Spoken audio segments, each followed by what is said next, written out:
asxaabay qaybtan hore waxay nagu dambeysay markaa arkay Ustaad Yaxya oo wiilka la socday oo TV-ga laga soo daayay. Runta wixii ahaa wiilkii TV-ga laga soo daayay xal inuu guriga galayay asaga. Anoona ka labalabeen ayaa waxa imaaday saldhiga booliska. Booliska meesha fadhiya ayaa u tagay waxaana ku dhahay war ayaan kaaga hayaa dadka la xadxadayo. Daqiiqad igu sheeg waxa og tahay. wiil ayaa gurigeena soo tagay maalmo ayuu degan yahay waana jeerkii laba wiil ayuu guriga gashtay kaasaa ku qiyaasiyay saaxiibadiis inay yihiin. maalintii labaad TV-ga ayaa laga soo daayay inay dadkaas la la'san yahay. iskarigu wuxuu la hadlay iskarigii kale wuxuu ku dhahay gaariga noo soo diyaar. anigana waxay dhahay ciwaanka hadda isii. aniga waxaan ku dhahay biliis waa ku barayaa aniga ha isheegnina inaan aniga kuu soo diray. dabcan anaga saas ayaa ku shaqaysanaa cidna uma sheegno sii joog xaggan sidaa macluumaad kale kaaga sii helno. iskariga wuu tagay anigana waxaan ku sii haray saldhigii. saacado ka bacdi ayuu yimaaday waxaan ku dhahay dambiilihii ma soo qabateen. adiga laga yaabaa inay maskaxdaada isku furfurmatay adiga cimriga hooyaday oo kale ayaa la eg tahay lagama yaabo inaad kiiska babeenta ku sidee ani hadalka waxba kama fahmin. dabcan waxba ma soo helin ora maskaxdaada waxaa ka saar oo ora gurigaaga aad. aniga been kuma sheegayo indheeg wixii arkeen labada wiil oo guriga la gelinayo. gurigiisa waa tagnay waa soo baarnay asagana waa walasanay wax aan ku shaqo qabnana maana arkin. haddii wax aa aragtid lambarkaa naga soo bax. waa maasantahay wiilkeygiyow. saldhiga ayaan ka soo baxay anoo yaaban indhahayga anoo wax ku arkay sidee been u noqon karaan taas ayaan la yaabay. maalintii dambe wixii dhan waa iska jaahilsiiyey laakiin waxaa dareemaya inay wax weyn khaldan yihiin. maalintii dhammayd anoo suuqa ka soo adeegtay ayaa waxaan arkay Yaxya gurigiisa ka soo baxay.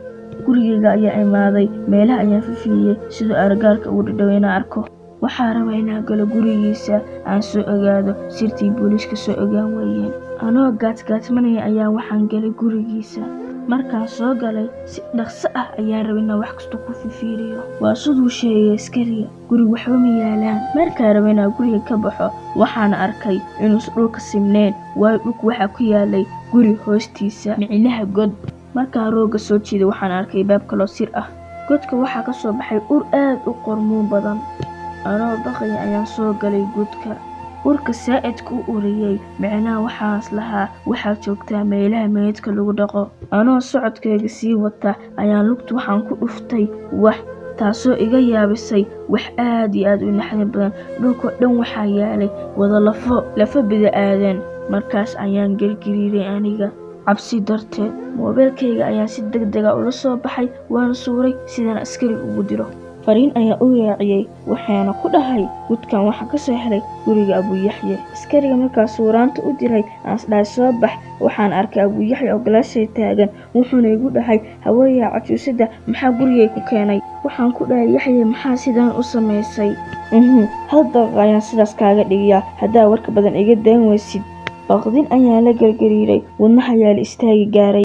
waxaan isku dayay inaan ordo laakiin balse wuu ii qabtay. cabaar ayaa qaylinayay waxaan dhahayay hal ii caawiyo hal ii caawiyo hal ii caawiyo. cabaar ayaa dhahayay godkuu iga furay. waxaan soo galay Yaxya xanaaqsan. qolka markuu soo galay wuxuu igu dhahay haddaa qeylada badan joojin waysid haweeney cajuusada laba ayaa kaa dhigaya adigoo dhan. asagoo sidaas igu booteynaya ayaa askartii timaaday waxayna igu dhaheen ma fiican tahay marwo. waxaan hubaa haddaa aniga iga soo gaari lahayn saacaddan inuu idili lahaa. alxamdulilah hadda waa badbaaday. waxaan ku xunnahay inaan ku rumaysan waynay hadalkaagii. asxaabay qisadeena intaas ayuu ku soo dhammaatay. qisada ku xigta intaas kula kulmayno maca asalaama nabadgelyo ayaa noo rajeynayaa. waa mahadsantihiin.